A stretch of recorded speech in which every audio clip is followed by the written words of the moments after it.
Jadi pegawai negeri ditempatkan pertama kali sesuai dengan profesi sebagai dokter hewan. Saya bertugas di pos kesehatan hewan pada waktu itu. Nah, tidak berapa lama dapat kesempatan studi lanjut, ngambil program S2, Magister Manajemen Agribisnis, saya di IPB, terus lanjut lagi ngambil program S3, pulang lagi balik ke Bengkulu, ya jadi pegawai negeri kembali di Pemda Bengkulu Selatan. Ya ikut membantu di kantor Bupati Bengkulu Selatan beberapa tahun. Ya, aku tuh jadi calon wakil Bupati Bengkulu Selatan tahun 2010-an waktu itu.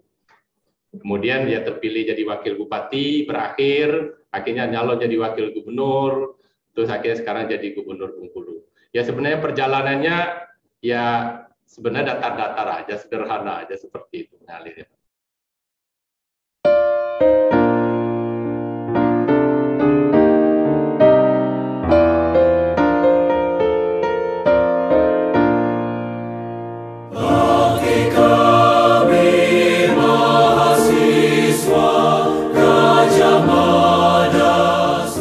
Ya menjadi pemandu lah begitu ya. Kalaupun tidak menjadi pemandu di depan sekali begitu, itu prinsipnya ya ketika ada sesuatu yang tidak baik, ada sesuatu yang kurang lurus begitu, itu harus diingatkan, harus disuarakan bahwa yang lurus, yang seharusnya itu begini, yang seharusnya dilaksanakan itu begini, semacam itu ya. Jadi kecuali secara teknis tadi menghasilkan tenaga-tenaga atau lulusan-lulusan yang profesional, kemudian kompeten dan relevan dengan kebutuhan zaman, menghasilkan ilmu pengetahuan dan teknologi dari riset-risetnya, kemudian melakukan pengabdian kepada masyarakat berbasis hasil-hasil riset begitu, itu tentu harus ada sikap yang meluruskan kalau ada yang bengkok, ya, yang membelokkan ke arah yang benar kalau ada yang arahnya melenceng. Ya.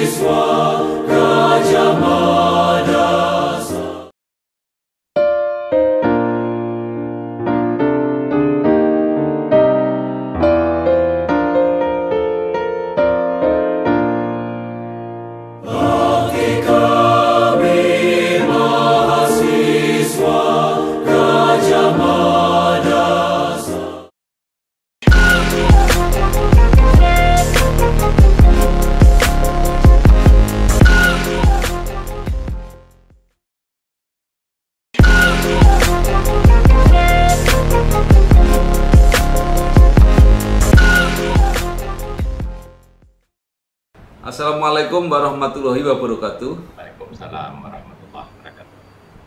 Bersama saya Bambang Sadono di channel Inspirasi untuk Bangsa. Mudah-mudahan channel ini selalu bisa memberi inspirasi, motivasi, edukasi, informasi, dan syukur bisa membantu mencari solusi. Kami sedang mempersiapkan beberapa video untuk ikut Mangayu Bagyo menandai 72 tahun Universitas Gadjah Mada. Universitas yang begitu tinggi reputasinya di Indonesia, dan tentu sudah banyak alumninya yang mengabdi di berbagai bidang. Saya sekarang sudah bersama dengan salah satu seorang alumni Universitas Gadjah Mada, yaitu Bapak Dr. Hewan Rohidin Mersah MMA, yang sekarang menjadi Gubernur Bengkulu. Apa kabar, Pak? Alhamdulillah sehat. Ya.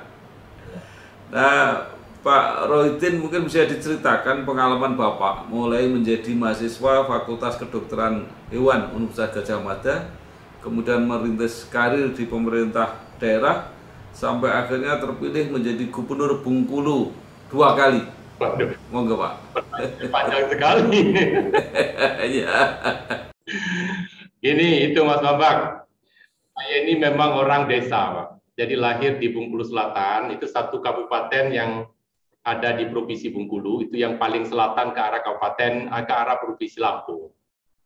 Jadi memang saya waktu itu berangkat ke Jogja itu tahun 90. Jadi masuk di Fakultas Kedokteran Hewan, ya bagaimana anak desa masuk kota terus kuliah di Gajah Mada, kan gitu kira-kira dapat menggambarkan sendiri kondisinya seperti itu. Ya berkuliahlah di UGM dengan segala ya suka dukanya menjadi mahasiswa, tapi tentu banyak suka dan senang ya. Kemudian tamat tahun 2005 kalau tidak salah. Terus langsung pulang kampung. Pulang kampung ke Bengkulu Selatan jadi pegawai negeri di daerah. Jadi pegawai negeri ditempatkan pertama kali sesuai dengan profesi sebagai dokter hewan. Saya bertugas di pos kesehatan hewan pada waktu itu.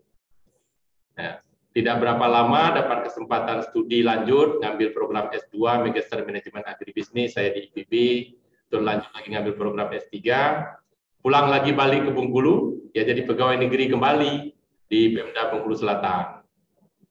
Ya ikut membantu di kantor Bupati Bengkulu Selatan beberapa tahun, ya aku tuh jadi wakil Bupati Bengkulu Selatan tahun 2010-an waktu itu. Kemudian dia terpilih jadi wakil bupati, berakhir, akhirnya nyalon jadi wakil gubernur, terus akhirnya sekarang jadi gubernur Bengkulu. Ya sebenarnya perjalanannya ya sebenarnya datar-datar aja, sederhana aja seperti itu mengalirnya. Ku berjanji memenuhi panggilan bangsaku di dalam Pancasilamu, jiwa seluruh. Iya. Tapi tidak semua orang bisa sesederhana itu, Pak, seperti Pak Rohidin. Nah, yang menarik kenapa Bapak memilih kedokteran hewan, Pak? Itu kan fakultas yang sangat jarang itu ya di Indonesia itu. Kalau saya tuh berpikirnya Pak Bambang memang sederhana, dilandasi oleh berpikir yang rasional saja. Pada waktu SMA itu berpikir bagaimana saya bisa kuliah di universitas besar dengan reputasi baik. Ya tentu Gajah Mada pemikiran saya waktu itu. Nah tentu saya mengukur peluang kesempatan saya ini kira-kira saya bisa masuk di mana ini. Tapi payung besarnya saya berpikir itu saya mau kuliah di UGM. Persoalannya baru itu saya hitung-hitung. Yang berpeluang ini saya masuk di fakultas mana.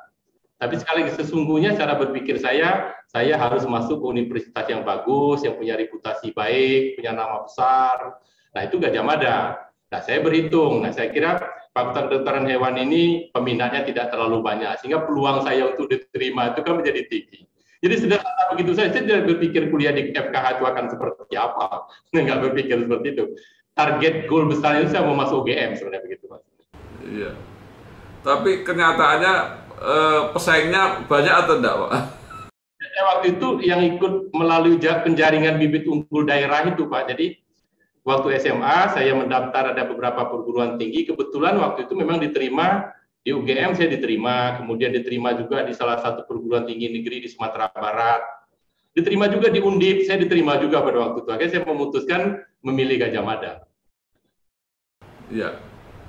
Nah, Bapak ini ternyata aktif sejak masih jadi pelajar, kemudian juga aktif ketika menjadi mahasiswa, pernah jadi ketua senat kalau tidak salah, kemudian juga aktif di organisasi kemasyarakatan, ya, bahkan sekarang aktif jadi pimpinan partai politik. Nah, pertanyaan saya, apakah kebiasaan berorganisasi ini yang akhirnya membawa Bapak menduduki jabatan politik seperti sekarang ini? Saya kira enggak juga Pak Bambang. Jadi kalau prinsip saya itu ya mengisi hari-hari kita tuh harus dengan kegiatan yang produktif lah. Di samping memang harus mengikuti passion kita, hobi kita, kesenangan kita. Jadi memang salah satu kesenangan saya itu kan ya bertukar pikiran, ngobrol lah kalau bahasa santai itu dengan banyak pihak. SMA memang biasa ikut kegiatan apa, OSIS, kegiatan kepramukaan, kegiatan kepemudaan. Itu biasa saya, Pak. Sampai kuliah pun juga begitu. Waktu di FKH UGM memang saya jadi ketua senat, jadi ketua BEM, kemudian waktu itu aktif di HMI. Juga kalau liburan ini Pak Bambang, kita nggak pulang kampung. Selama kuliah dulu ikut pesantren terbang ke Gresik, ke Magelang, itu keliling. Kalau liburan saya jarang sekali, hampir nggak pernah pulang kampung. Jadi kalau libur sebentar itu libur apalagi libur panjang, kita ikut namanya pesantren terbang di mana itu sebulan 2 bulan.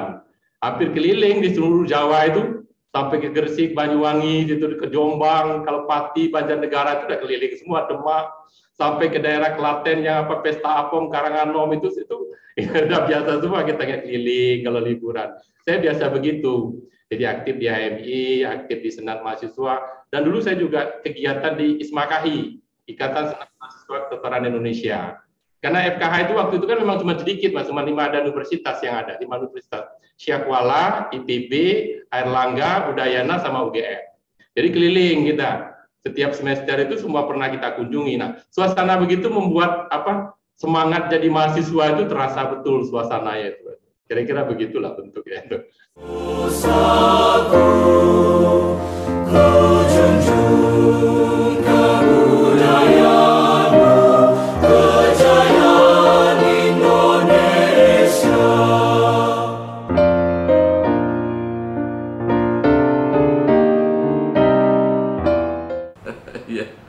Ya, ternyata kan kenyataannya bahwa kepemimpinan Bapak ini diterima, ya. Jadi ini kan terbukti mulai jadi wakil bupati, kemudian jadi wakil gubernur, akhirnya menjadi gubernur dan terpilih lagi.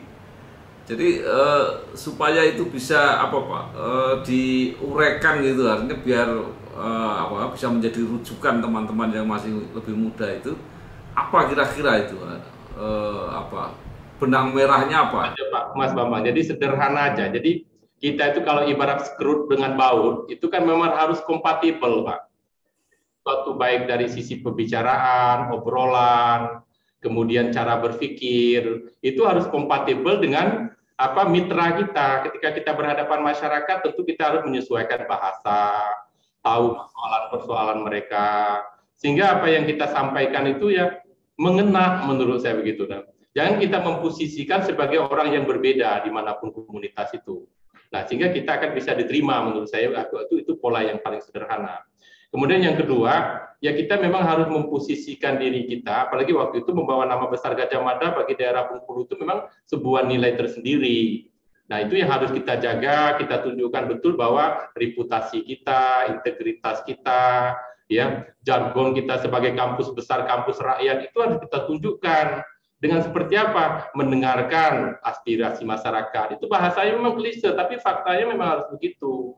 Kemudian memang kita menyatu dengan masyarakat, gitu kan? Hal-hal yang sederhana seperti itu, Pak. Ya. Ya. Jadi tadi Bapak sudah menyebut ya mengenai reputasi UGM gitu ya. Nah, jadi selain pembekalan ilmu tentu mungkin alumni UGM ini dikenal membawa karakter istilah khasnya karakter bulak sumur gitu kira-kira. Walaupun datang dari seluruh Indonesia itu kalau sudah ke Jogja itu katanya sudah ada karakter khusus yang dibawa dari Jogja, betul Pak? Menurut saya setiap perguruan tinggi itu memang punya kultur ya, punya kultur sendiri yang secara otomatis itu akan melekat dengan kepribadian kita.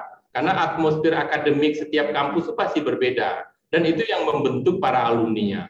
Dan saya kira banyak nilai plusnya ya, itu alumni UGM di samping memang sebagai perguruan tinggi besar dan tertua, ya nilai-nilai keguyuban, kemudian nilai-nilai kerukunan, kemudian nilai-nilai kita menempatkan diri, pandai menempatkan diri, itu tuh merupakan nilai yang sangat besar yang kita dapatkan, yang tidak ada kurikulum SKS-nya ketika di kampus.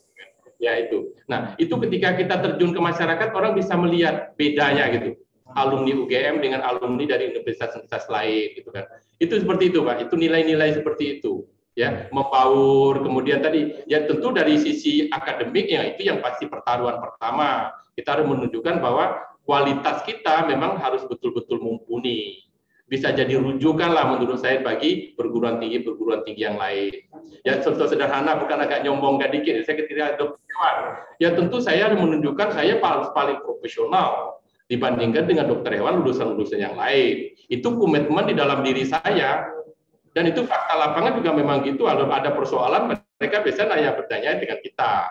bukan soal akademiknya saja, bukan soal sainsnya saja, tapi soal pendekatan ke masyarakat, pemberdayaan kelompok tani. Karena pada waktu mahasiswa, kalau saya itu hampir setiap tahun Mas Bambang, kalau nggak pulang itu bakti sosial, keliling itu di Jogja, sampai ke desa Turgo, daerah Kamijoro, Bantul, daerah itu keliling, saya nggak ada yang nggak saya datangin Pak, kabupaten di Yogyakarta itu. Kita bakti sosial, misalnya kalau Idul Adha kita ngumpulin di hewan kurban, kita bawa ke Panggang Gunung Kidul, kita bawa ke Turgo Gunung Merapi itu, ke Pasir Kadilangu, daerah Kulon Progo, itu bermalam kita. Nah dengan suasana seperti itu, kita tahu persis kehidupan masyarakat yang menengah bawah itu seperti apa. Nah, suasana kebatinan seperti ini kan membuat kedekatan emosional dengan masyarakat itu menjadi dekat, menjadi terasa. Di samping tadi tentu keilmuannya kita mumpuni, ya, ini kira-kira begitu, Pak. Begitu yang kita rasakan begitu. Iya.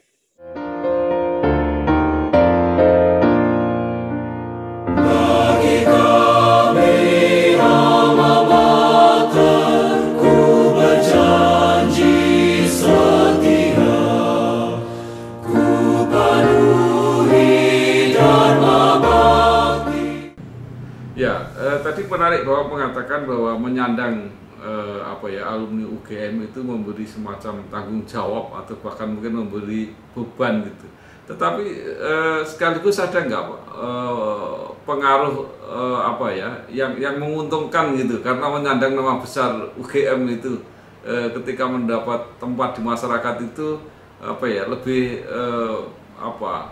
punya peluang atau lebih didahulukan gitu atau seperti apa Pak? Mungkin secara eksplisit sih kalau di masyarakat mungkin tidak, tapi secara tersirat orang kan tetap mengakui Pak ini alumni Gajah Mada misalnya, oh ini alumni Universitas Indonesia, apalagi sekali lagi dengan daerah kecil seperti Bengkulu, ya itu saya kira nilai plusnya tetap terasa Pak. Di samping memang bagi kita ada tanggung jawab moral sekali lagi bahwa kita sebagai alumni perguruan tinggi besar tentu tadi kita harus menunjukkan reputasi dan kualifikasi kita memang harus lebih baik. Nah sehingga itu menuntut kita tadi Pak untuk terus belajar, menanamkan betul semangat tanggung jawabnya, itu harus akhirnya dengan sendirinya juga membentuk karakter kita sebagai alumni.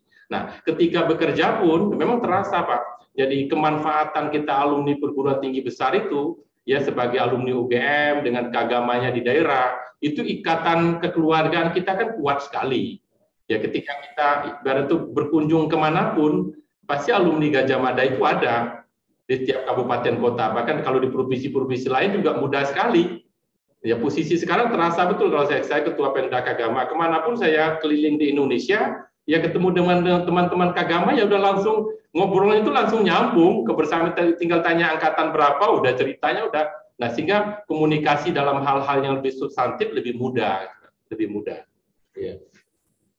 Ya, tadi dikatakan bahwa komunikasi antar alumni ini sangat membantu. Nah sekarang kan hampir boleh dikatakan banyak sekali Pak alumni UGM ini yang menduduki posisi-posisi strategis bahkan mulai dari presiden. Kemarin dihitung itu menterinya ada 6 atau 7 gitu. Nanti belum dirjen-dirjen, gubernur, mungkin bupati, wali kota. Nah, apa Pak yang Bapak rasakan ini? Ini jaringannya berarti luas sekali. Ya itu tadi Pak, pasti ya. Namanya jaringan itu kita sebagai alumni, automatically pasti ada ikatan emosional, kemudian ada kedekatan, kemudahan komunikasi. Tetapi saya kira kita tidak boleh melupakan bahwa yang kita kedepankan tetap profesionalisme. Artinya memang kita tetap mengedepankan ya profesionalisme kerja, bahwa kita memang sebagai pimpinan dari daerah, kita harus menunjukkan bahwa reputasi dan kemampuan kita juga memang pantas dan layak. Jangan kita mengedepankan karena kedekatan alumni, tapi tetap menurut saya kedekatan itu tetap hubungan kerja, baru yang mendukung itu secara otomatis. Orang katanya, sama-sama Gajah Mada ya, itu otomatis komunikasinya lebih mudah. Tapi sekali lagi yang kita kedepankan tetap jangan bersandar karena dia orang UGM terus kita dalam tanda petik sapena ETW ya enggak lah kita kan gitu kan. Kita lebih menjaga diri kalau menurut saya ya karena presidennya orang UGM, beberapa menteri orang UGM juga. Saya kalau ketemu juga suruh kita menunjukkan ya kita harus lebih bijak menurut saya ya lebih santun, lebih bisa menyampaikan informasi yang lebih akurat supaya kita juga mendapatkan pengakuan yang pas gitulah sebagai alumni UGM. Nanti jangan-jangan orang meragukan kita, ini kayaknya bukan alumni kami nih kalau begini kayak kan gitu Pak. Bisa aja orang begitu.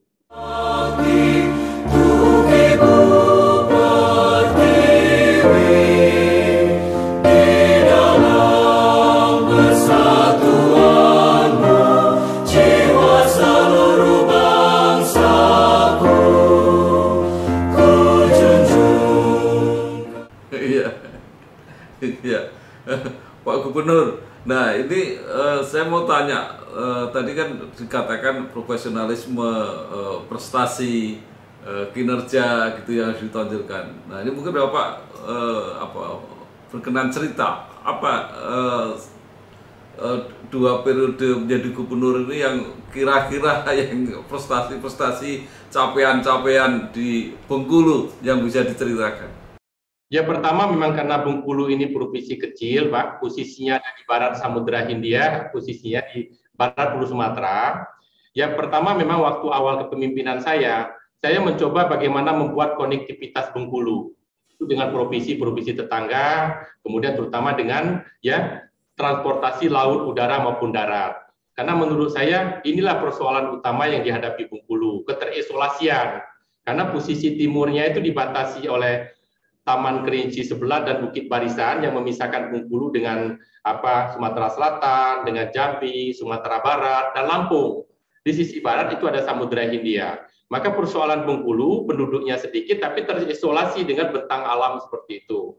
Maka waktu itu kita buat gebrakan. Ini betul-betul saya bahas bersama Menko Perekonomian waktu itu masih Pak Darmin, kemudian Menteri PU kita sekarang, dengan Menteri BUMN, dengan Menteri Perhubungan. Saya katakan untuk menyelesaikan persoalan Bengkulu ini sesungguhnya harus ada konsep besar untuk membangun Sumatera.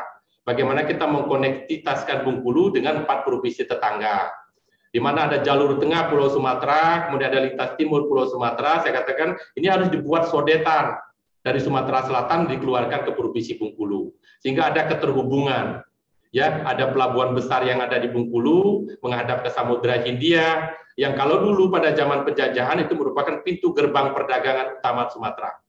Nah, alhamdulillah dengan diskusi dan dasar-dasar kajian ilmiah akhirnya Kementerian PUPR, Menko Perekonomian waktu itu setuju. Akhirnya dibukalah sodetan tol dari jalur tengah Pulau Sumatera dipotong keluar ke Pulau Bayi Provinsi Bengkulu. Nah, ini yang betul-betul akan membuka membuka keterisolasian Bengkulu, sekaligus ini akan membuka kawasan pertumbuhan ekonomi baru. Dan saya katakan ini tidak saja berdampak buat Bengkulu, keterhubungan ini justru nanti akan membuat jalur tol laut yang sangat potensial dan efektif. Ya, dengan adanya sodetan dari kawasan tengah Pulau Sumatera ke Pulau Bayi di Bengkulu Samudra Hindia.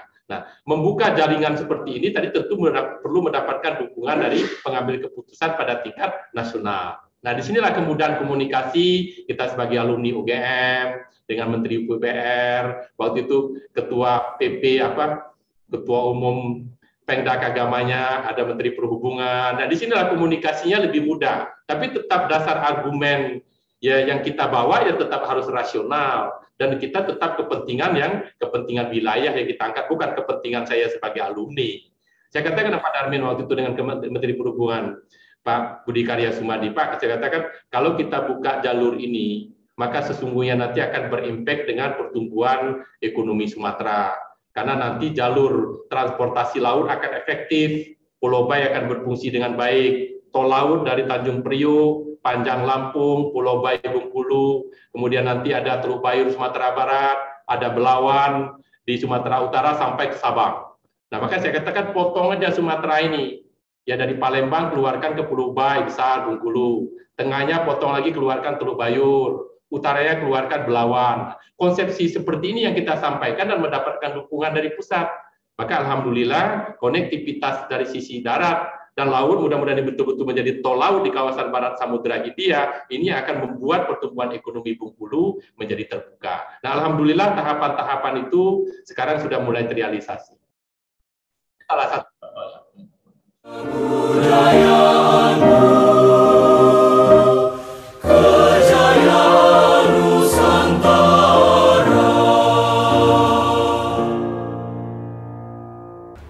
dampaknya apa Pak setelah konektivitas itu? Akhirnya Pak, setelah mulai 2018 itu tumbuh ekonomi kita tinggi sekali. Pertumbuhan investasi kita naik sampai 180%. Karena itu kan kemudian pengendalian inflasi, kita menjadi pengendali inflasi terbaik di tingkat Sumatera. Itu tidak lain karena konektivitas transportasi yang kita buka. Ini dampaknya luar biasa. Tadi investasi kita naik sampai 180%, kemudian provinsi Bengkulu menjadi satu provinsi kecil menjadi sebagai pengendali inflasi terbaik. Kemudian akhirnya tingkat hunian hotel kita tertinggi di Sumatera. Pada waktu itu Pak, angka pengangguran kita menjadi terendah ketiga secara nasional. Nah, indikator-indikator makro seperti ini itu didasari oleh kebijakan besar yang kita buat di depan tadi, Pak. Ya. Ya. Jadi kira-kira apa yang masih ingin dicapai nanti sampai akhir jabatan Bapak? Ya tentu pada akhirnya ketika infrastruktur itu sudah mulai bergerak menjadi pendorong terhadap pertumbuhan investasi, yang selanjutnya tentu kita ingin gerakan adalah pemberdayaan ekonomi masyarakatnya. Nah, maka sekarang kita membangun sebuah konsepsi pengembangan komoditas lokal Bengkulu. Nah, kita terutama unggulannya ini salah satunya adalah kopi. Nah, kopi Bengkulu ini merupakan kopi Robusta, penghasil kopi Robusta terbesar ketiga Pak, secara nasional itu Bengkulu. Dan kemarin sudah kita ikutkan lomba dalam Festival Kopi Internasional di Paris, Prancis. Alhamdulillah Robusta Bengkulu itu mendapatkan sertifikat sebagai kopi Robusta terbaik dunia. Nah, dengan dua predikat ini, saya berpikir bagaimana memasarkan kopi Bengkulu ini menjadi sebuah produk UMKM yang bisa tersebar di seluruh Indonesia. Maka kita buatlah sejak 2 tahun yang lalu sebelum musim COVID, kita membuat sebuah konsepsi dan sekarang sudah berjalan, namanya warung kopi digital dengan merek Bengkulen Coffee. Nah, ini sekarang sedang berjalan. Nah, kita harapkan nanti di seluruh Indonesia akan ada warung kopi digital yang memasarkan kopi Bengkulu. Ini memadukan antara desa digital dengan desa wisata. Ini sudah ada kerjasama dengan provider Telkomsel, dengan Bank Mandiri, dengan Bank BNI dan Bank Daerah. Sehingga nanti salah satu di setiap kabupaten itu di desanya itu kita upgrade, ada warung, kita jadikan warung kopi digital. Dia menjual kopi Bengkulu, di situ kita siapkan sarana wifi-nya, keterhubungan dengan itu internet, kemudian pembayaran melalui non-cash. Nah, sehingga literasi digital dan literasi keuangan juga akan meningkat. Tapi sekali konsepsinya adalah melalui franchise Bengkulen Coffee. Ini yang sedang kita gagas dan alhamdulillah sudah ada beberapa provinsi yang berdiri. Bahkan sudah ada 2-3 titik yang dibuka di Kuala Lumpur, di Putrajaya, di Kazakhstan. Ini sekarang sedang kita gagas betul. Nah, harapan kita dengan begini nanti, maka nilai tambah produk kopi petani itu akan naik, akan terasa peningkatan pendapatan. Ini salah satu contoh yang coba kita olah dari komoditas daerah.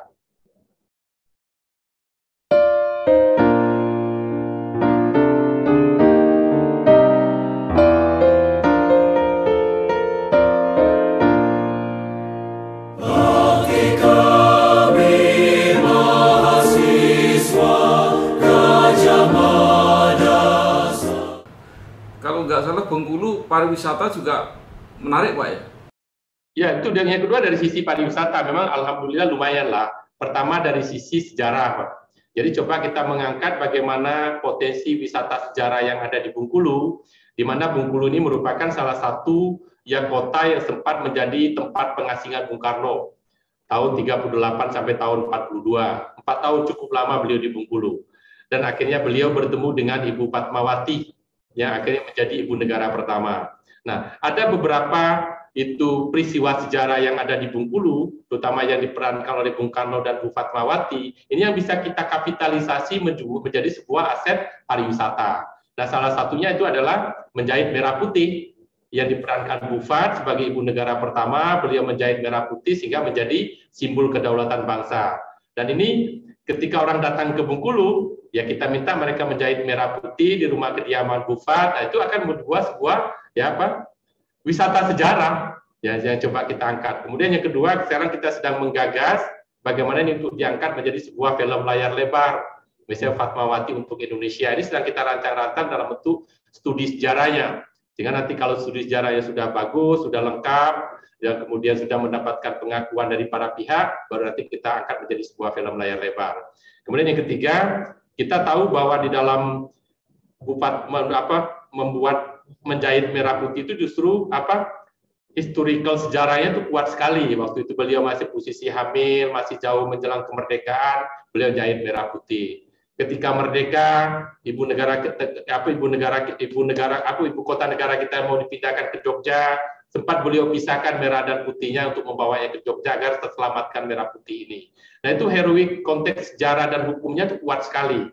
Dan sekarang sedang kita tulis bukunya, hampir selesai, saya tulis buku Fatmawati Merah Putih dalam Perspektif Sejarah dan Hukum. Nah, ini nanti juga akan bisa menjadi sebuah dokumen sejarah juga terkait dengan merah putih. Saya kira ini sebuah wisata sejarah yang bisa kita angkat untuk menjadi perekat anak bangsa, sekaligus meningkatkan rasa nasionalisme kita, rasa kebangsaan kita, dan itu sekali lagi adalah merupakan karya dari salah seorang anak Bengkulu, Ibu Fatmawati Putri Bengkulu, yaitu ibu negara pertama. Kira-kira begitu. Nah. Hey, luar biasa Pak, tapi karena waktu, jadi terakhir mungkin Bapak ada saran atau harapan baik untuk alma mater Gajah Mada maupun pesan-pesan untuk mahasiswa atau alumni baru yang sedang merintis karir, bagaimana tadi membawa karakter yang luar biasa tadi, kampus rakyat, kampus nasional, dan sering diingatkan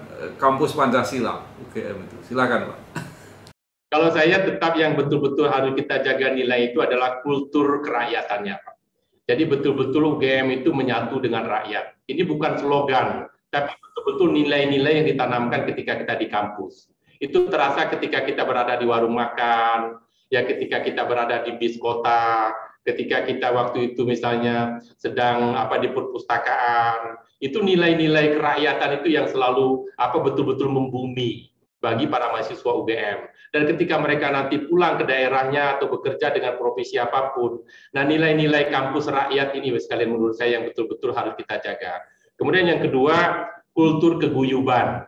Ini sekali lagi bukan moto, tapi betul-betul saya pikir sebuah nilai, Pak. Jadi suasana kos, suasana antri makan pagi, suasana kita menghidupkan mushola di kampung tempat kos-kosan kita, itu yang membuat keguyuban mahasiswa UGM menurut saya yang berbeda dengan kultur mahasiswa-mahasiswa lain.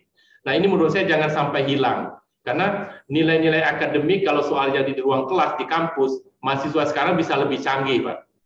Tapi sekali lagi nilai-nilai seperti itu yang kita dapatkan ketika kita kuliah di UGM, dan itu ternyata mempunyai nilai tersendiri ketika kita berada di tengah-tengah masyarakat. Kemudian tentu ya komitmen kebangsaan, komitmen nasionalisme, saya kira nggak usah diragukan kalau dari alumni Universitas Gadjah Mada dengan slogan Universitas Pancasila. Sebenarnya walaupun kita tidak menyebutkan itu, saya kira pasti anak-anak Gadjah Mada ya sangat kuat memegang prinsip NKRI, Pancasila, kemudian kebinekaan. Memang dari dulu kan UGM itu selalu memperhatikan representasi keterwakilan daerah, dan itu yang itu langsung praktek menurut saya, Pak. Kebinekaan yang kita jaga betul-betul di lingkungan kampus kita.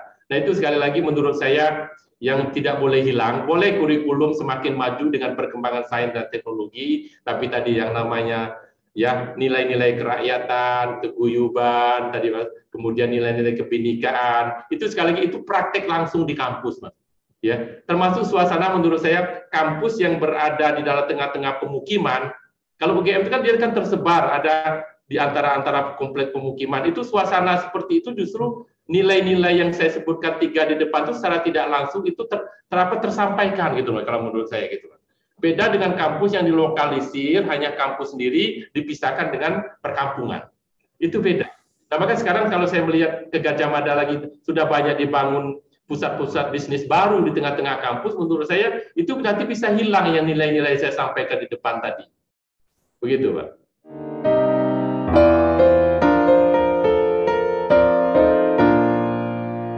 Bagi kami mahasiswa Gadjah Mada semua, ku berjanji. Ya, baik. Terima kasih sekali Bapak Dr. Hewan Rohidin Mirsah, MMA, Gubernur Bengkulu, yang sudah menyampaikan pengalaman, kesan, kenangan ketika menjadi mahasiswa Universitas Gadjah Mada dan membawa semangat itu dalam menjalankan tugasnya menjadi kepala daerah, menjadi gubernur, dan mudah-mudahan ini diikuti oleh generasi berikutnya. Sekali lagi terima kasih Pak. Matur nuwun. Sami-sami nggih. Wassalamualaikum warahmatullahi wabarakatuh. Warahmatullahi wabarakatuh.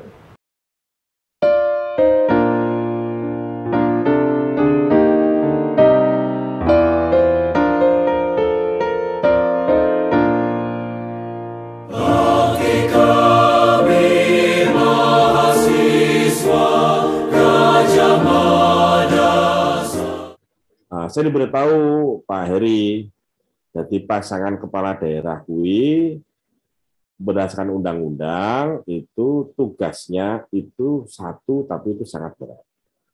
Apa itu? Adalah mensejahterakan masyarakat. Mensejahterakan masyarakat, coba saya menerjemahkan bahwa mensejahterakan masyarakat itu terjadi kalau income masyarakat itu naik, sementara cost-nya tetap. Atau sebaliknya, dengan income yang tetap, tapi cost-nya turun. Income naik itu melalui beberapa kegiatan pemberdayaan ekonomi.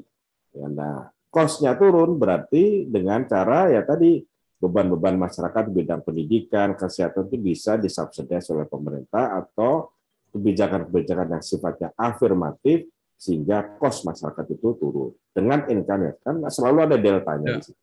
Nah, delta inilah yang harus bisa dipertanggungjawabkan sebagai bagian untuk meningkatkan apa yang itu dengan kesejahteraan masyarakat.